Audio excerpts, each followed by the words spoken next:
Fishing at the lake, or just taking a break. The countdown clocks have started, fight songs pass the time. The days may run together, but you know that in our mind it's always Saturday. Take me back to Saturday. Saturday. Give me those 12 Saturdays. Spot the ball.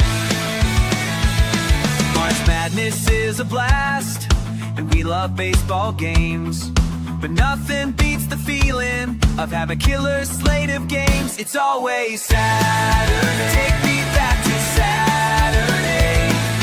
Saturday. Dreaming of all Saturdays. Spot the ball.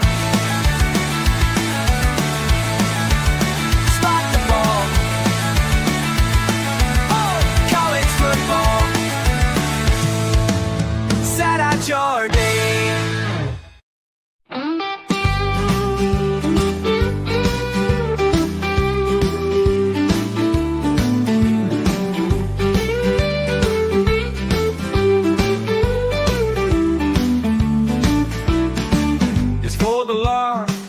The small, lay a big hit and pass a kick the ball. This game is for us all.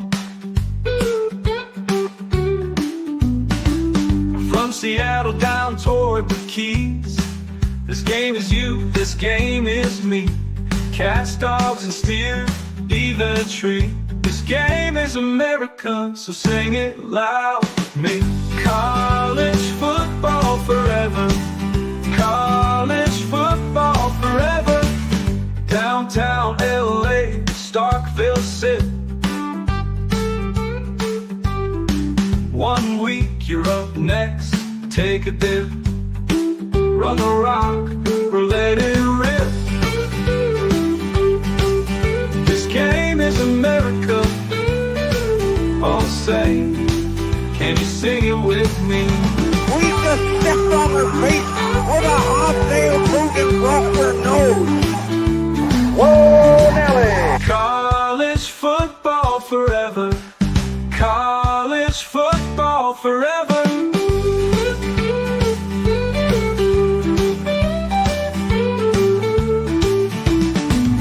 College football forever. College football forever.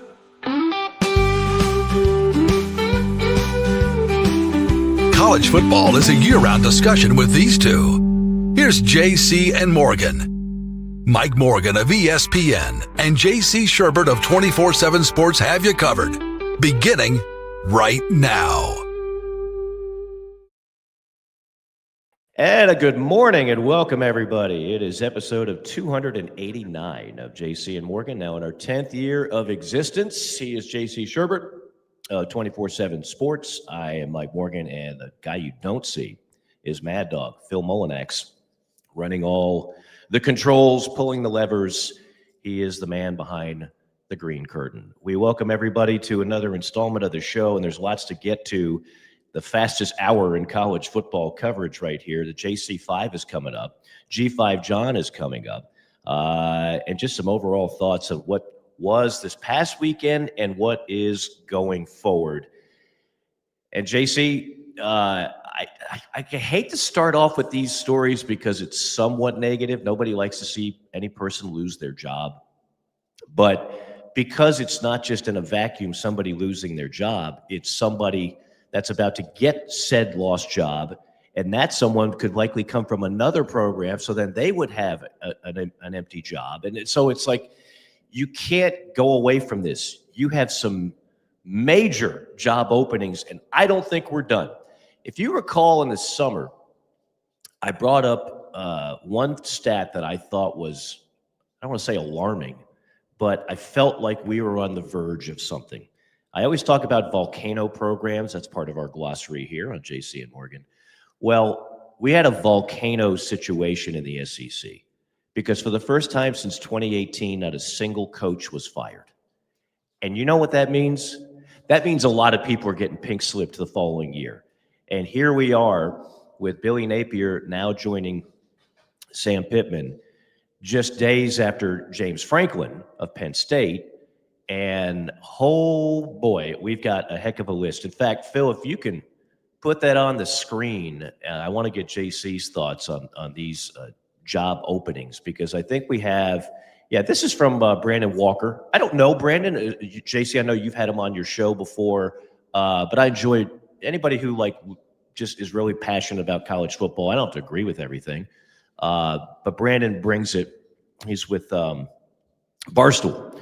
So he just ranks, and there's a lot of this going on, ranking the college jobs. And he does bring up at the bottom, like I just had Auburn, Missouri, and God bless Auburn fans. They have sold out that 88,000 seat venue 19 consecutive times, and they don't have much to show for it.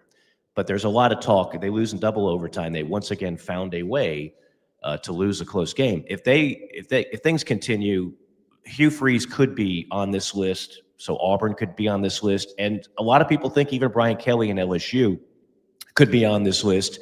And if it wasn't for an exorbitant buyout, many people are just convinced that Mike Norvell would be on this list and Mark Stoops would be on this list. And who's to say they won't be on this list? But for right now, JC, those are the 7, with a couple more coming for sure, probably by the end of the month. I just wanted to get your thoughts on that at the top.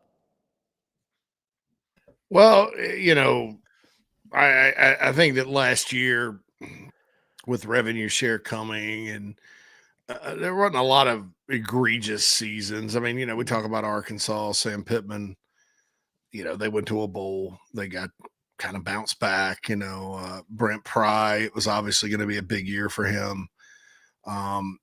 UCLA seemed temporary for me. Gundy's kind of ticked people off out there and, last year was his first really bad year. And then it started so bad this year that they had to make a move. James Franklin was a surprise.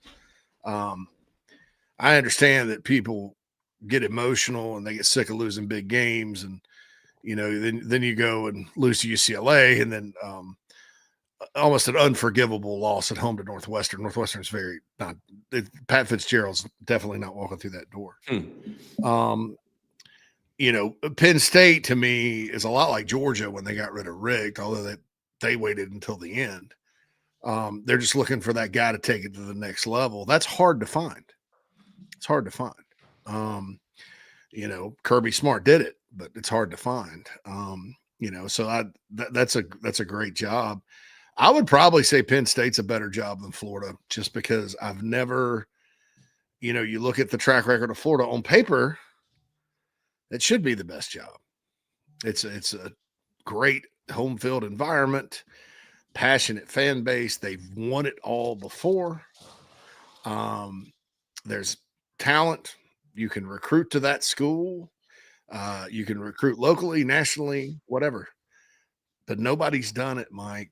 And when Billy Gonzalez takes the field to lead the Gators against the Dogs here in a couple of weeks, that will be the 11th coach counting interims to lead the Gators to the field since Steve Spurrier left at the end of the 01 season. You don't even have to count interims. It's just it's already the 5th coach. I mean, not counting Gonzalez, not counting the interims. Yeah. Whoever they hire is going to be the 5th coach since 2010. 2010, yeah. Think about since it. Urban left. Yeah. And so that's a lot. That's a coach changing coaches every 3 years. We saw it at Tennessee. Tennessee landed on the right guy. I think Tennessee's on stable footing for football. Are they winning national championships? No, but they're winning, and I think they'll take it over the wilderness that they were in. And Florida's tried everything. The former assistant twice. They've gone for the hot top assistant at another school. They've gone for 2 group of 5 guys with Napier and Jim McElwain. Where do they go now? Sitting head coach somewhere. But I mean, Mullen was a sitting head coach at an SEC program. I mean, it's not like they haven't attracted it. So It's going to be interesting to see, just to be honest, who they come up with. I believe the Florida job's a good job. I think at Penn State, when you're talking still only about like, well, Michigan, Ohio State, Oregon, whoever, we got to beat those teams, but we're pretty good with everybody else. And, there's a lot of talent in Pennsylvania and New Jersey and the DMV that they can reach to. You can build a powerhouse there. I think Florida being in the SEC, I'd probably flip those. Yeah.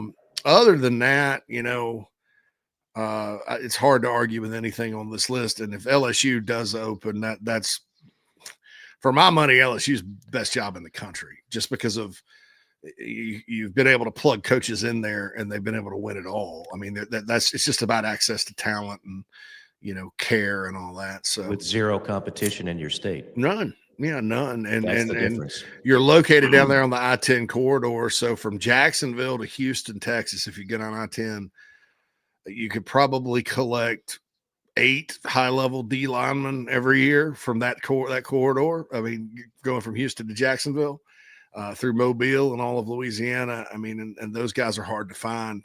You can't just find them everywhere. And that's why they're always, until recently, pretty good on the D line because it's all right there. So I agree with this quite a bit. Other than, nothing against the Florida job and the great Gator fans, but you just haven't seen it, but with 2 coaches. Well, you haven't seen it with 2 coaches, and you've watched failure after failure after failure, and you keep having to write failure checks, as Billy will be the latest to cash one. I think most of it comes within the first 30 days. At this point, that's just the going. We hear that from fans all the time. Why do they sign these ridiculous buyout contracts? You're hurting the schools. Folks, they don't have a choice, they being the administrations. If you want a big-time coach, it is baked into the formula. If you try to get a big-time coach and you say, we don't believe in buyouts here, the contract is the contract, you will never get that coach. The marketplace, the Jimmy Sextons of the world, the Trace Armstrongs of the world, they set the market. This has been going on for 20 years. I knew a guy back in South Carolina named Craig Kelly. He used to represent Frank Beamer was like his first signature client. And before you know it, he had Ron Zook, he had Skip Holtz, he was kind of Sexton before Sexton 20-something years ago. And he used to explain to me how the buyouts were going to be the new thing. Because 25 years ago, nobody knew what the term buyout even was. But in this day and age where coaches are fired all the time before the contract is up, and then coaches are always looking at that better opportunity before contracts are up, there are buyouts on both sides. So, for example, if you poach a coach, there's a buyout on the other end. If Lane Kiffin did leave for Florida, and make no mistake about it, he is by leaps and bounds the number 1 candidate. I don't know if they have a plan B in Florida, but if they don't get him, it's going to be a bumpy road perhaps in Gainesville. But if you do get him, then he has a buyout for leaving, which will likely be paid by Florida. It's not like Lane's going to personally write the check out of his savings account to the administration of Ole Miss. But buyouts aren't going anywhere. I understand people hate them, and I understand, especially for 99% of us right now that go to work every day and we're paycheck to paycheck. I mean, you got to earn it. They don't just give you stuff because they fire you. Everybody's been fired by some job or another. If you're lucky, if you're really lucky, you get some type of severance package, maybe a month, maybe 3 months, maybe even a year, but you don't get millions of dollars. So it is very unattractive for people to see this, and it's disturbing. I understand all that. I'm just telling you, they're not going away. Like, buyouts are not going. They are part of this formula, and it in a free marketplace, I just don't see it going away anytime soon, JC. No, it's just like the NIL thing and overpaying for players that are unproven and all that. Somebody out there is willing to do it, right? Your competitor is willing to do it. Now, if everybody bound together and said, we're not doing this anymore, you can kick rocks. We'll just plenty of good coaches that want the opportunity, and we'll go give it to them. And that would take everybody holding hands and singing Kumbaya, and that's not going to happen in college football because there's kind of 114 fiefdoms that all look after their own interest and not the good of the game. And I don't like it. I'll be honest, because this is another thing. I used to, and I'm pro coach. There's media members out there national that can't stand coaches, and it's probably because they're jealous and they don't like whatever. And they don't miss an opportunity to beat up on them. I'm pro coach. I mean, you guys know that. But Billy Napier, when he gets fired, he knew he was getting fired. You knew it. And he looks and he's got tears in his eyes. He kind of feel for the guy. But he looks up, he's got this little grin and he goes, I love college football. That's a man that's about to walk away with $27 million to go sit on the beach. That's right. God bless him. I mean, and I think it's uncanny because the other part of that is fans are being asked to pony up more and more and more and more. So when does it end? When are we going to stop sucking everybody's money away to fail? I don't get it. It on top of that, some of these people are jerks to the media when there's no reason for it to be. They punch down all the time. They act like state, all these things within programs are state secrets. They want to put out a 3-second clip on Twitter about how great they are. And that's your communication to your fan base. And then on Saturdays, everybody shows up and it's not the same. It's not what you thought. And so how long is that going to last too? I mean, like I said, I'm the first to call media out because I think there's a lot of dishonesty out there in the world of media.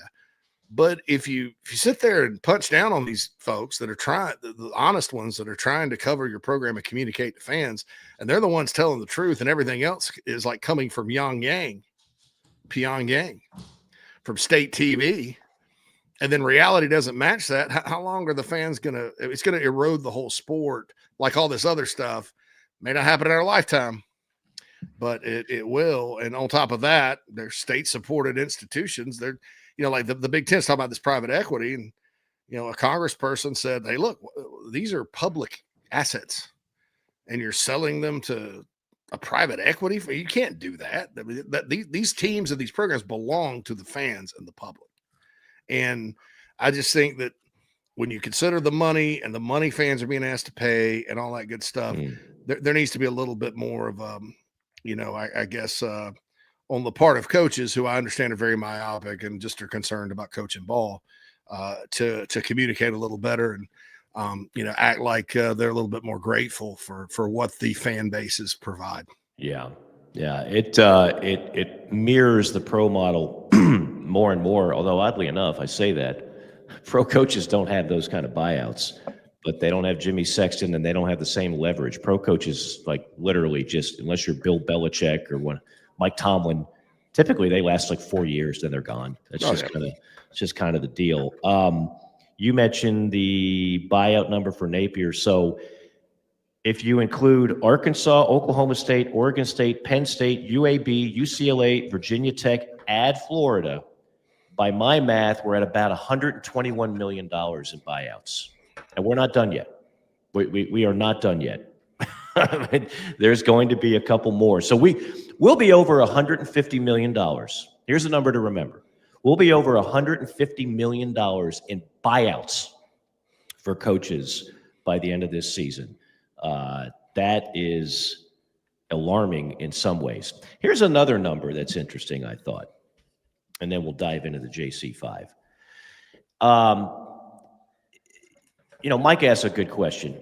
Is the quality of college football play just down? Quarterback play is not as good anymore. Offensive line play is bad across the country. I think positions that need time to develop aren't getting enough time to develop. All very fair points. I hate the word parity, but it's clear to me, like the super teams that Alabama used to have under Saban and Georgia had most recently in 2021, 2022, or LSU in 2019, they're done. Because with the portal and the salary I don't want to use the word cap because I don't believe in it. I don't think it's actually a cap right now, but let's just call it salary structure. With all that in play, you can't stockpile talent the way you once did. So you're seeing now some teams show some vulnerability. Here is a really good stat that I just kind of stumbled upon the other day. The SEC, best conference in the land. Any argument, JC? I don't want to. No, Okay, just checking. not at all. All right. So, best conference in the land. I'm going to take you to 2017 and go to today. These are the scoring margins in SEC games, not when they play a powder puff. Okay. 2017, the average margin of a conference game in the Southeastern Conference, 21 points. 21 points. That's a lot of blowouts, right? 2018, 17.6. 2019, 17.3. I'm going to skip over COVID. That was 15. COVID was weird in a lot of ways. 2021, 17. 2022, 16. Now here's where it gets interesting. 2023, 14.4. Last year, 11.1. This year, 10.7. So we went from 20.9 8 years ago to 10.7 in 2025. And I will tell you this, knowing a little bit about television, TV loves that. TV loves that. They want every game to be close. Call it parity, call it what you will, but they want games coming down. They don't want a bunch of blowouts on ABC, CBS, and Prime. They want that, and that's what you're getting right now. Well, the networks want it, and you guys too. I mean, if announcers, play, dude, why would Sure. you want to? I mean, how excited do you get when the fourth team quarterback comes in and throws a garbage? Not very. No, And it makes there our he job a is. lot harder. I mean, yeah, I always say an announcer, the easiest thing to do, and ironically, we get the most praise for like the dramatic call. That's the easiest thing for an announcer to do. If you're good at it. The hardest thing to do is when it's 56-10 in the third quarter, and you still look at that clock, and you got an hour and a half to still talk. Trust me, Nobody wants dude, that. it's a different sport, but I watched every game of the 88 Braves season. They lost 106 Oh, my games. God. Those games in September, listening to Skip Carey call it. Carey. Look at the girl in the fourth row. Rafael Ramirez has got another crack at it. Pause. Nah, and you've had some good games on Elite this year that have gone. Most of them have gone. Yeah, it's been pretty fun. close, especially lately. Yeah, I mean, look, that's great. The SEC, it started kind of last year in my eyes. I call them NFL style outcomes. You know, like on Sundays, the Bears beat the Saints, who are not very good, 26-14 is a great win. You know, and it doesn't matter that the Saints are struggling and the Bears have won 4 in a row. They're just glad to win. And that's in the SEC, that's kind of how the outcomes have been this year. They're all competitive. It's a bloodbath. And I guess that's by design, you know, with regards to conference expansion and television and all that. The on the field product is more competitive than ever. I understand what Mike is saying about the quality of the game, you know, especially on offense. There's been some issues kind of, I think, with the transition, getting everybody on the same page in a quick amount of time with a lot of programs, most of them actually. But, you know, I think what's going to fix that, Mike, is some kind of off-season scrimmage and things like that. That has to come with all the transition and stuff. But it'll continue to be competitive because, you know, like Indiana, Missouri, Vanderbilt in the chat row says that they're not the most loaded rosters. Well, who's to say they're not? You know, recruiting rankings, when everybody's stockpiling talent, they would just keep the ones that hit the 4 and 5 stars. And then you'd have like the bottom 10 would transfer. Well, now the bottom 30s transfer, and 20 of those guys have a chance to play down the road. And then you have a whole other group of FCS group of 5, you know, lower level power 4s that transfer to bigger programs. When you look at the draft, you know, 30 to 35% of the draft is made up of these guys. Well, they're not staying at these other schools. And I think the draft will end up being almost all Power 5 as we move forward. You know, so schools like Missouri are finding these players. So who would you take over Ahmad Hardy at running back in the SEC? And look at how many 4- and 5-star running backs are in the SEC. Ahmad Hardy was a 0-star, but I'd take Ahmad Hardy over every single one of them. And look at, I don't know how many stars like a kid like Fernando Mendoza had, but not many, I'm guessing, out of South Florida. That kid right now could be the top quarterback in the draft, and he's helping Indiana make another playoff. I'm gonna brag on my Cal Bears, I guess, again. Aaron Rodgers, Jared Goff, Fernando Mendoza. That's one thing Cal can say as a program. They always find great quarterbacks in the wild. Unfortunately, now there's a portal, and that kid's at Indiana, so that sucks. Right. Yeah, and if you look at some of the top quarterback stories out there, they were not the most highly recruited. They go to a place like, I don't know, Mateer in Washington State or Cam Ward in Washington State. And sure enough, everybody sees the tape against legitimate competition is like, yeah, let's just go ahead and pluck him away and put us in the Power Four. I totally agree. I think the stories of like the kid that it plays at Akron and he's a first rounder, and those are going away. Those are all going to be gobbled up and vultured to the Power Four programs. All right, let's, by the way, coming up later on too, we'll have a little deep dive. We'll break out the extra diving board. And Thornton Mellon is going to do the triple Lindy. Do a deep dive on Curt Cignetti. Because I believe Curt Cignetti, guys like Cignetti and Clark Lee, they're part of the reason why a lot of coaches are going to get fired. Because the fan bases of a lot of teams with a lot more going for them than Indiana and Vanderbilt are saying, what the hell? How did they do it? Well, they hired some guy that very few other people wanted, and they've got the magic touch. So fans are looking at that and like, well, that's ridiculous. We have a bigger stadium. We have more money. We're in a better conference. We got more tradition. And why can't it be us? That gets a lot of people fired.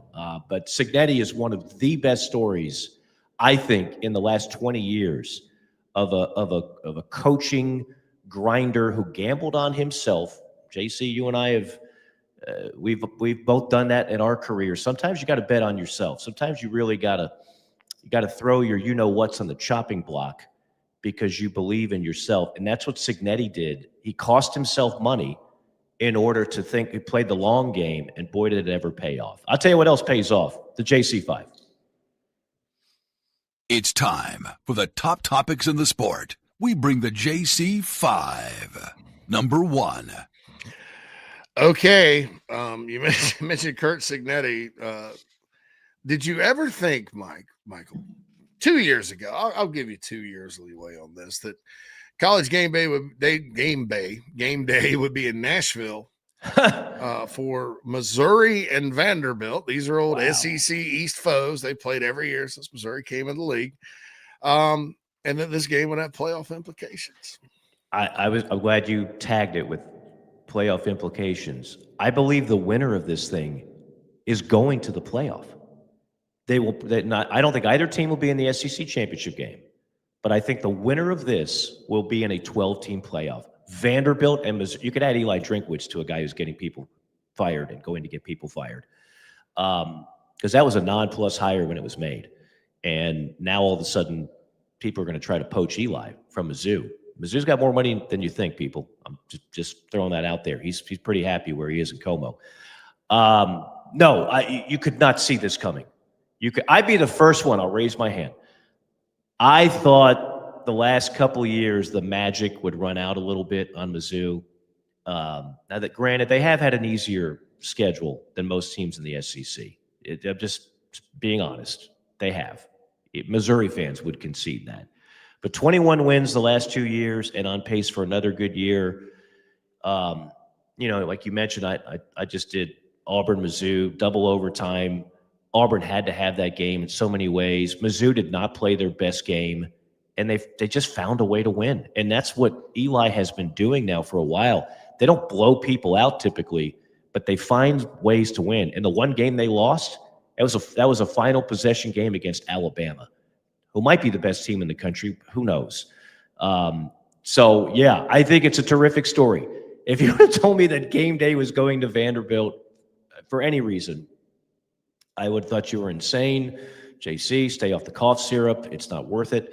But clearly, Clark Lee has done an amazing job. I did his first game on the SEC network. I think it was like East Tennessee. They lost to East Tennessee State at home. And they didn't just lose. They got worked over. It wasn't even close, right? It was like a double-digit loss at home. I think it's 35-3. 35-3. So everybody at that point walking out of Commodore Stadium was thinking, different coach, same old you-know-what. And now what he's done, phenomenal. Yeah, I'll say a direct quote from a friend of mine at Vandy after they beat South Carolina this year. I was like, congrats. And he's like, thanks, brother. We had some dark days to get to this point. Yeah. But it shows you, too. You hire the right offensive coach. You get the right quarterback. Even if you're a defensive dude, you're going to be okay. It's a proven fact, So congratulations to them. And shoot, I like both teams a whole lot. They've played 40 football games, both these programs, the last 2 years. Take the game that they beat each other out. They're combined. They've won 28 out of 39 games.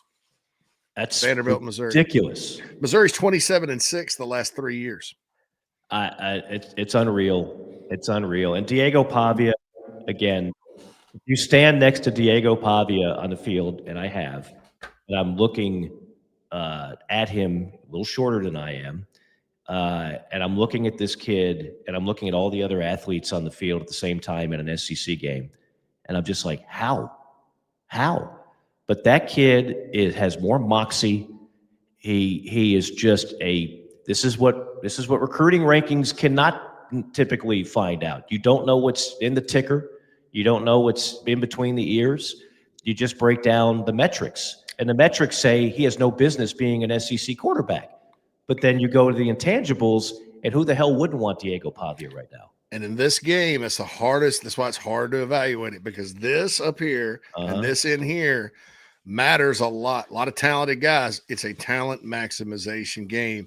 And up here and in here determines if you're going to maximize your talent, which is why I am against overpaying high school players, because that affects right here and it affects right here. Talked about going to the beach earlier. Those are grown men that are coaches. You give a college kid enough to go to the beach. I mean, how hard, you've heard the spiel. Anyway, that's my thing there. Number two. Staying with teams that wear gold helmets. I said this earlier this year, and I stand by it. Let me just read this off to you. Notre Dame's off this week after beating the Trojans. Here's their schedule, Mike. I'd be nervous if I was an Irish fan. At Boston College, Navy, at Pitt, it could be tricky. Syracuse at home. Syracuse beat up, has no quarterback. And then at resurgent Stanford that beat Florida State. I think the Irish are on a glide path to make the playoff again. Not only that, I think they got a dang good football team, man. You lose by 3 at Miami and then 1 in a shootout to A&M at home, but then you rally and handle business. That's good coaching. I know there was once upon a time we kind of questioned Marcus Freeman around here, and rightfully so, but I think he's got a good thing going. I think they're a good football team. Jeremiah Love's awesome. I think CJ Carr's got a bright future. Irish back to the playoff. What say you? Had him against Arkansas, which was the DOA, death on arrival, for one Sam Pittman. Jeremiah Love and the other back, I just forgot his name, the kid who returns seemingly every kick for a touchdown. Those two, as good a tandem of backs in college football. They're always stout on the line of scrimmage. Defense, good. I don't know if it's like the best ever. Price, thank you, Sam. Is it Jadarian Price? When you look at the rest of that schedule, I said it after the game against Arkansas. I'm looking at that schedule. I didn't like Southern Cal's chances, not in South Bend. They're going to make the playoff, and people are going to hate it, and people are going to they don't like the system where Notre Dame gets to play as an independent, and it's a different set of rules, and blah blah blah blah, and the brand recognition. I agree with you. Unless they have the typical just inexplicable loss like Northern Illinois and Marshall. But if he can avoid that, they are going 10-2, no conference championship game, and right into another playoff. I agree. Number 3. Staying in the state of Indiana, which apparently is the epicenter of college football. Take it out of Atlanta, give it to Indianapolis, right? Hoosiers. Oh man. Look, Indiana's been awfully impressive. We haven't talked since they beat Oregon on the road. Haven't had a show, but UCLA coming to town to play the Hoosiers. UCLA 24.5-point the underdog in this one. I'm of two thoughts. Number one, I think 24.5 is a big number for a pretty hot UCLA team. Yeah. But number two, Indiana will take your soul away. They took Oregon's soul away. They took Illinois' soul away. They'll take your damn soul away, dude. How do you see this game? It's a big noon kickoff, 9 a.m. Pacific. The Bruins have to come get up early and eat their Captain Crunch. Yeah. What do you how do you see this one going? Everybody knows the story of is it Jerry Neuheisel, right? Rick's kid. Yeah. And I've known Rick for a while. I've always enjoyed being on his show, and he can't hide the happiness that he has for his boy, and nor should he. It's one of the best stories in college football. They looked like the most disorganized. I mean, what are there, 134 FBS teams? You could have made a case they were 134 under the last guy, who never should have gotten the job, but that is what it is. I think it's the fact that they have rattled off 3 in a row. How could anybody see that coming? Nico all of a sudden has shown that he's good. I'm not going to go great, but he's got talent. I think it ends though. I think Indiana's just better, and it's hard for people like me, and I think a lot of people listening, to just wrap my arms around the fact that Indiana has the requisite talent to be a top 5 team in college football. How does that like the Mendoza thing? You can, even schools that aren't blue bloods or SEC or whatever, you can roll the dice, and if your evaluation is good, find the right quarterback to be a huge difference maker. And they obviously did that. But it's more than just that. It's more, I mean, last year they got the kid from Canada playing quarterback, and he led them to a playoff. Clearly, it's not just one position, JC. So whatever Cignetti is doing, they are one of the most talented teams. I don't care about NFL draft stock here. I'm just talking about college football talent. They're one of the most talented teams in college football. So I would go with Indiana. Yep, they got a safety from Ole Miss. They got, and he didn't play a whole lot for the Rebels last year, leading them in interceptions. They do a good job of evaluating and then coaching them up. But they actually do have good players. Like last year, I didn't really think they were overly talented. Mm-hmm. This year, I watch them and they got dudes. Yeah. Hats off to Kurt Cignetti, one of the greatest stories in college football. I think UCLA will cover the 24.5, but I probably wouldn't bet it, just because, I mean, you'll be watching an Indiana game and it'll be close, and then you'll blink and it's like, I mean, they're like the Florida Gators under Steve Spurrier. You used to watch Florida and it's 14-14, you turn it back on, it's 35-14. Yeah. I mean, they do it a different way, but it's still kind of funny. Crazy. Number 4. Okay. Speaking of Mississippi State, here's a little stat for you. And I don't know that this matters, but I want to get your thoughts on it. In the SEC since 2020, 3 coaches have been fired immediately after winning against Mississippi State. I saw that. Bro, what a bizarre stat. Gus Malzahn in 2020, Jimbo Fisher 2023 at A&M, who will beat him 51-10, and then Napier, of course, survived at the Swamp, beating 23-21. Man, I mean, if you're the cowbell, more cowbell, I don't know, man. I mean, it's probably not a great stat. Well, one thing I do know is Mississippi State has gotten much better under Jeff Lebby. They had that great win against Arizona State beginning of the year, which is, the equivalent of a walk-off in a lot of ways. But the fact is, they're still winless in the SEC. There's 4 winless teams in the SEC: State, Arkansas, Auburn, and Kentucky. So with all the quote-unquote parity, there's still some teams that are behind the 8 ball. And I'm a believer in Jeff Lebby. I think he'll do good work there. I don't know if they'll ever get back to the Dan Mullen type of results in Starkville. It would help if you just happen to stumble upon a 2-star, whatever, how many stars Dak Prescott had. But obviously that was a huge get when they got him. But I think Lebby will. Of the four teams I just mentioned, I actually think Mississippi State is in the most healthy position because I think they do have their guy, and the talent's getting better, and we'll see how that goes moving forward. Number 5. Okay, Mike, I'm going to give you credit for something and then ask you a question. So, Okay. Texas Tech, I know you've been all over them since the summer. You were buying Texas Tech. But Yep. before that, you're kind of like John Kerry in the 04 election. I voted against the $84 million before I voted for it. You were all about Arizona State. And guess what? Kenny Dillingham pulled the win. Yeah. So now the Big 12 has gotten even saltier. BYU and the University of Cincinnati Bearcats. Yeah. Former App and Louisville coach Scott Satterfield was on the hot seat coming in, not anymore. They're in first, tied for first 4-0. Houston, Texas Tech, and Arizona State tied for third. How do you see this? Or tied for third behind those two.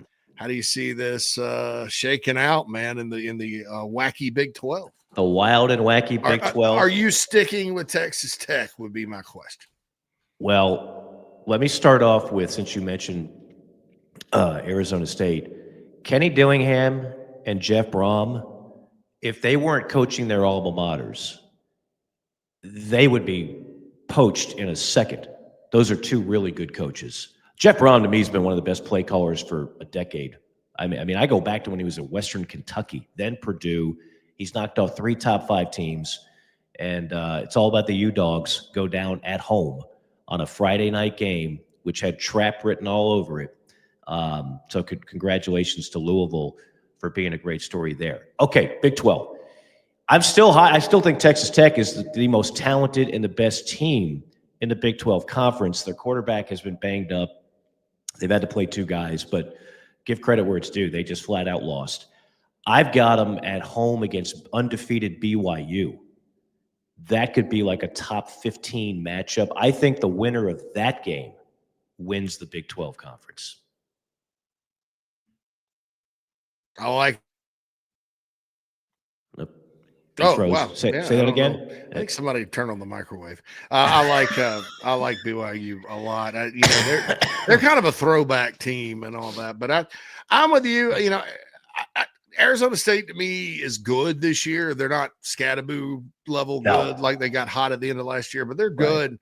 It's certainly an important win. BYU, I don't know. Maybe this is I've always thought BYU in the Big 12 was a problem for the rest of the teams because, like Notre Dame, they were independent for a long time, or they were in the WAC.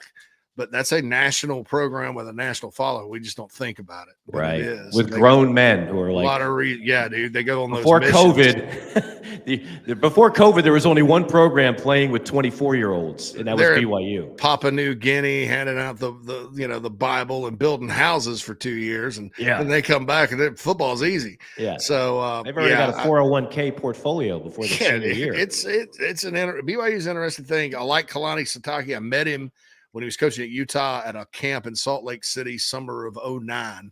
So when I saw Rice Eccles Stadium that summer. There was no game, but I saw it. A lot of respect for him as a man and a coach, and just wish them the best. That's interesting. I'd probably still stay with Texas Tech too. I mean, you're not going to go undefeated most of the time in the sport anymore, but that should be. The Big 12 got much more exciting, I thought. I totally agree, and there's a name for BYU, and you and I are kind of night owls, right? So we're watching college football till midnight plus. But if you're not, you haven't seen a whole lot of BYU. But Bear Bachmeier, if that's not a great name for that's like straight out of Central Casting, right? Yeah, what are we going to name this kid for Varsity Blues 2? Call him Bear Bachmeier. Let's call him Bear Bachmeier. I do not want your life. I'm Bear Bachmeier. He's a good-looking talent. He really is. Like, you watch him, really athletic, makes plays, arm, leg, you name it. And he's got plenty of eligibility. So remember the name, Bear Bachmeier. All right, that is the JC5. We just rattled right through that son of a gun like a hot knife through butter. We're going to do the same on the other side. We'll take a deep dive on Kurt Cignetti. We'll go through G5 John. Not just elitists on this show. We cover it all. Coast to coast. Love. Morning, Carl. Usual? Yeah. Your oldest was in here the other day. Said the two of you took a trip down to my neck of the woods. How'd that go? You might as well give me one of those Carolina cars while you're at it. I knew I liked that one. Yeah. There you go, my friend. Thanks. Hey, Carl. Congratulations. See you tomorrow, Freddie. You bet. Welcome to Palm Casual Patio Furniture. Because we are the factory, Palm Casual has the ability to offer the highest quality outdoor furniture paired with world-class service. Since 1979, our factory showrooms have done our best to make the buying process as easy as possible for our customers. Our understanding of the many factors that go into your decision has helped us create our 30-day trial period that increases the level of comfort our customers feel during the shopping experience. Visit us in Somerville, Mount Pleasant, Myrtle Beach, and Bluffton, and online at palmcasual.com for our products in out-of-state locations. Go Gamecocks! Hey, folks, want to tell you about our friends at Titan Construction Group really quick. They're a mid-Atlantic based general contractor, specializes in retail, restaurant, and office construction. TCG strives to separate itself from other general contractors by adding value every step of the process. From project budgeting to estimation, value engineering to construction, they focus on those relationships and not the transaction. Titan builds partnerships one project at a time. Among their clients are Starbucks, Crumble Cookie, Blake Pizza, Home Goods, 15 plus years experience, based in Midlothian, Virginia, and contracted in Virginia, West Virginia, North Carolina, and South Carolina. So get on their website, TitanCGinc.com. That's TitanCGinc.com. Get in touch with Brad if you're in need of a general contractor that focuses on going above and beyond for their clients. That's Titan Construction Group, a proud sponsor of the JC and Morgan podcast.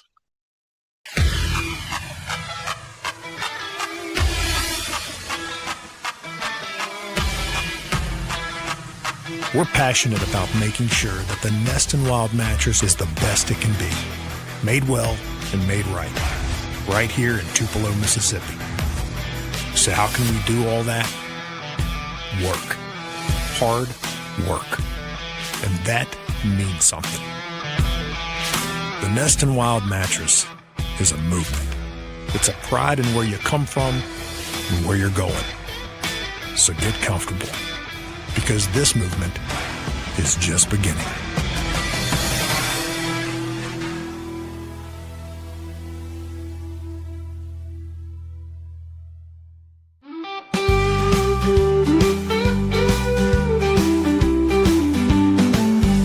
This is JC Morgan on the Chief Sports Network.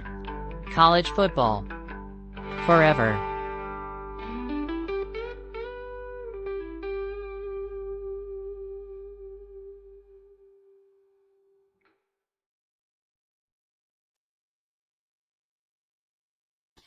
Uh-oh. Got to unmute something. We're back. JC and Morgan College Football Podcast, anxiously awaiting the update from G5 John, and then we're going to do a deep dive into Kurt Signetti, and Mike is back. I'm back. Sorry about that. We're back. So, I got a new microphone and a new cable too, so we should be avoiding such hiccups, but apologize for that. Before we get into, Sam always brings back a very popular segment, Five or Dimer, movies that are just remote droppers. If it's a fiver, you've seen it at least five. If it's a dimer, it's 10 plus. Every now and then you get a Ben Franklin. That's just like, it's Goodfellas, it's Casino, it's Shawshank, what have you. He always throws two our way, and I love it because I swear Sam must have like the same DVD collection or something that I have. He throws out War Games and Scent of a Woman. Two dimers for me, Scent of a Woman, peak Pacino. I think that's the one movie he won an Oscar for. Didn't win it. Ooh-ah. If I was half a man I used to be, I'd throw a flamethrower to this place. A flamethrower to this place. Who the hell you think you're talking to? I don't know what bad. You're a bunch of bad bums. That's what you are. Do you ever miss the subtle Al Pacino? Those Michael Corleone, though. I love Al Pacino. Don't get me wrong, but yeah, he became a screamer. Even in Heat, which their nuance and heat was good with all the actors except him. He says, "She got a sweet ass," I mean, in the middle of that movie. Oh yeah. My God, You could come in here, have fun with my wife in her ex-husband's dead tech neo-modernistic post-society, but you cannot watch my MFN TV. That's the different Al. Then you watch Dog Day Afternoon, and it's just like a lower voice before he started smoking a pack of Camels a day. I'm dying over here. But that's a dimer for me. And then War Games. War Games, in a lot of ways, is like a 2-star movie. But as I always say, some of my most rewatchable movies are 2-star movies. The classic, the test case that I always say is Roadhouse. This is not a brilliant movie, but I'm here for it every time it's on. War Games is one of those. If you're of a certain age, when you were a kid and War Games came on, like HBO or TNT, TBS, it's fantastic. And remember when we first started the show, we would do DEFCON 5, 4, 3, 2, 1. That's from War Games. Mm-hmm. That's where I got that term. So yeah, 2 dimers for me. JC, your thoughts? Son of a Woman's a 5. Nothing against the movie. I like it. It's not. I guess I hadn't been on, dude. I watched War Games a couple of months ago. Did you? It's about a dimer. I'm closing in on dimer. So when I was a kid, it was one of my favorite movies. Yeah. Oh, but then it's kind of like, but there's a Disney movie called The Black Hole, and I loved The Black Hole when I was a kid. Right, it was awesome. Right. I went back and watched it and tried to watch it as an adult. I think during the pandemic, me and the wife, let's watch The Black Hole. Yeah. I had to turn it off. It was so god awful. I mean, terrible, really dated. And so, War Games is a little dated. I was kind of like, this is a cheat. Did I really? It's silly. Like this? It's a silly movie. It's like a kid breaks in on a computer and nearly starts World War III, but and then it won't end. No, it won't end. No, it is. Isn't the guy though that plays the general? Isn't he? Oh, he's great. But isn't he Cush's dad in Jerry Maguire? Or am I wrong in that? Ooh, I don't think so, but I'd have to double check that. That's a great question. That's a next level question. You're talking about the guy that goes, "I'd piss on a spark plug if I thought it'd do something." That's the guy you're talking Jerry. about. Okay, so the guy, Jerry O'Connell is the guy's name. No, Jerry O'Connell. That's the guy in Jerry Maguire. That's Cushman. That's Cush. I'm getting Cush lash. All right, yeah, all right. So I'm all right. I'm going to look this up. You continue. Well, we'll find that out. That'll be on next week's episode. Yeah. In the meantime, let me get through G5. John, who's always got good stuff. Who fell out of his top 5 in the G5? Well, UNLV fell out. Dan Mullen took a tough one at Boise State, 56-21.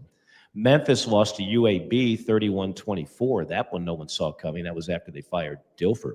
So he's got number 5, San Diego State, 4, James Madison, 3, Navy at 6-0, 2, Tulane, and number 1 still USF. They will be at Memphis for their next game. In fact, that's the game of the week, according to G5. John, the Mountain West battle. USF at 6-1, at Memphis 6-1. USF is a 3.5-point favorite, led by their quarterback, Byram Brown. Memphis's quarterback, Brandon Lewis, also playing some really good ball. So there it is from G5, John. All right, install the extra diving board, please, Mad Dog.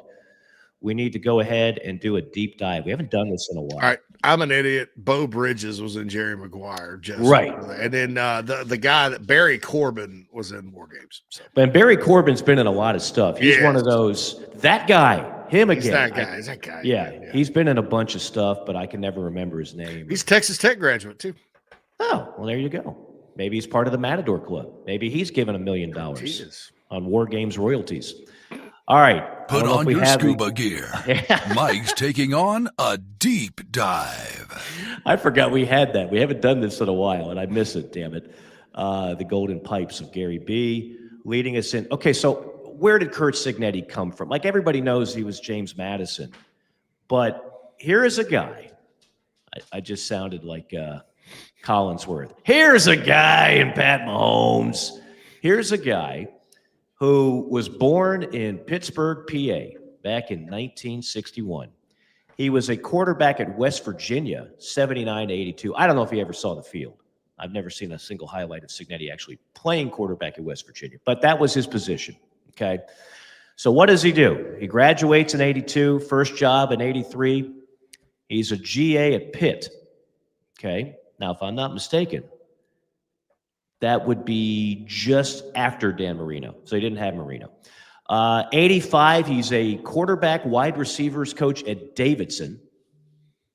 Then for 3 years, he's the quarterback coach at Rice. These are not plum jobs, folks. There's like no money in these jobs, especially back then. He is grinding. He's probably mopping the floor at night. Then in 89 to 92, he's the Temple quarterbacks coach. So he's still he's anonymous. He's living in anonymity through all these jobs. Then from 1993 to 1999, a little bit of a break. He's the quarterbacks coach at Pitt for a lengthy stay, 6-7 years. Then he goes to NC State, 2000 to 2006. He's the quarterback coach. Then he goes to Bama. Wouldn't you know, Saban, 2007, 2010. He's Nick Saban's wide receiver coach at Alabama. And then he's like, you know what? I got to gamble on myself. He could have stayed in the SEC, probably made more money. He takes a head coaching job at IUP. How many 5-stars rolled through IUP, JC? My guy, John Gork, they used to work with at Rivals, was an IUP grad, I think. Okay, but he wasn't 5 stars. He might have given out stars. It's a 5-star person. 5-star human being, yes, but not a 5-star player. IUP, for 5 years, he coached IUP. Do we know their mascot? I don't know IUP's mascot. Was he in War Games? Was the mascot? We don't know. All right, so then Elon, then he goes to Elon to coach Elon, the Phoenix, 2017 to 2018. And finally, a better job, James Madison comes calling. 2019 to 23, he's the head coach there. What does he do at James Madison? Well, he does quite well, actually. NCAA Division 1AA championship game in 2019. He has another good year in the COVID year where they make to the playoffs. And then in 2021, they go 12-2, make it to the – so all 3 years, he takes JMU to the playoffs. But even then, a lot of people would say, JC, and you know this, James Madison is a pretty good gig in 1AA. Now, of course, they're not 1AA. But back then, they were. There's a lot of talent over there roaming around that Virginia and JMU going back to like guys like Charles Haley and whatnot. And then they turn into FBS. They go to the Sun Belt. What does he do when they go up a classification? He still wins. He wins the Eastern Division in 2022. In 2023, 11-1. They go to the Armed Forces Bowl. And Indiana says, give the 60-year-old from JMU a call. Nobody else wants this friggin' job. And they get him. And now in IU, he's 18-2, 12-1 in Big Ten play. Just a remarkable story. You know I like grinders, JC. I don't like Nepo stories, and I don't like guys that are given jobs just because they were great players. I like the guy that works his ass off for no money and eventually gets his opportunity. And you know what? He's 64. He looks like he's 40. He's got plenty of vigor, and Indiana G'd him up to the tune of $93 million. Good for them. Good for Curt Cignetti. Cignetti's father, Frank Cignetti Sr., was the head coach at West Virginia, 76-79, replaced Bobby Bowden. He was on Bobby Bowden was on Jim Carlin's staff. Carlin left to go to Texas Tech. Bowden coached West Virginia. He leaves to go to Florida State. Cignetti replaced him. Didn't turn out so well. 17-27, he was fired. So that's why Curt was the quarterback there. And unfortunately, Frank Sr. died in 2022. Frank Jr., still the defensive coordinator at IUP, where Frank Sr. went 182, 50-1. Wow. And won championships, and he is in the College Football Hall of Fame. How about that? So, yeah, the Cignetti name is known, but I didn't know that Frank Sr. had the West Virginia job at some point. I didn't know that. I knew he was at IUP, but he's a Hall of Famer, and rest his soul. He'd be pretty proud of his boy Curt right now. Yeah, I'll tell you. That's and when Cignetti was an NC State coaching for Amato, I had some conversations with him about recruiting. I was at Rivals at the time, so I know who he is. I've talked to him before. Great guy, full of energy. I know he rubs SEC people the wrong way, but I mean, he's a winner. And hey, winners can do. It's like the legend of Ricky Bobby. Winners can say anything they want, Mike. And if you ain't first, you're last. We'll see if he can finish first in the Big Ten and make it to another playoff. He's certainly going to have a chance to do that. I'll leave you with a question. Who's going to be the next coach that gets whacked and gets a failure check? My eyes are on Fayetteville, Arkansas this weekend. Yeah, that series, Arkansas tends to win at Auburn, and Auburn tends to go out there and win. So I don't know. I mean, I think Auburn, Arkansas can't stop anybody, but Auburn's defense, I think, is worthy of a win there. But if they go down, I don't know that there's going to be any choice. Yeah. I think you're right. And even if they don't go down, I don't know. I mean, they still have – there's plenty of meat left on that bone. Yeah, and you mentioned Stoops. I don't think Kentucky's going to part ways with Stoops in the middle of the season. I mean, look, heck, they almost beat Texas the other night. And that's, they showed some signs of they haven't quit.